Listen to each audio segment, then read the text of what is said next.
మెదక్ జిల్లా మాసాయిపేట మండలం రామంతాపూర్లో దారుణం చోటు చేసుకుంది. ఈ ఘటన 5 రోజుల తర్వాత ఆలస్యంగా వెలుగులోకి వచ్చింది.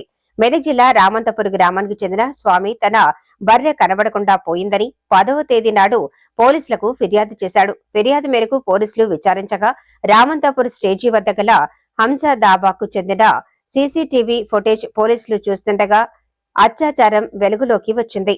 వీరు తూప్రాన్ కు చెందిన సయ్యద్ అఫ్రోజ్ సోహెల్ బీహార్ రాష్ట్రం చేగుంటలో హెల్పర్ పనిచేస్తున్నాడు.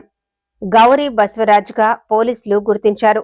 మతి స్థిమితం లేని మహిళ తన యొక్క వివరాలు చెప్పలేకపోతోంది.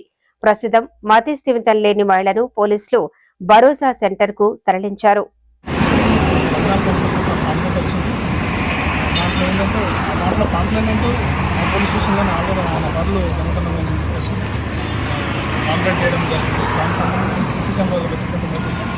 ఆయన ఒక సీసీ కెమెరాను గమనించిన సందర్భంలో గుర్తు తెలియని వ్యక్తులు ఒక గుర్తు తెలియని మహిళను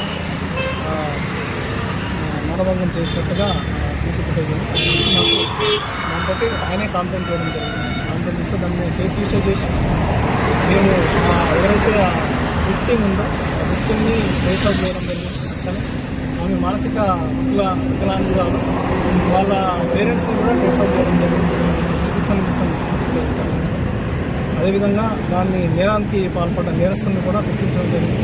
త్వరలోనే ఇంకా ఇన్వెస్టిగేషన్ జరుగుతూ ఉంది. ఇన్వెస్టిగేషన్ కంప్లీట్ అయిన తర్వాత నేరస్తులను అరెస్ట్ చేసిన తర్వాత పూర్తి వివరాలు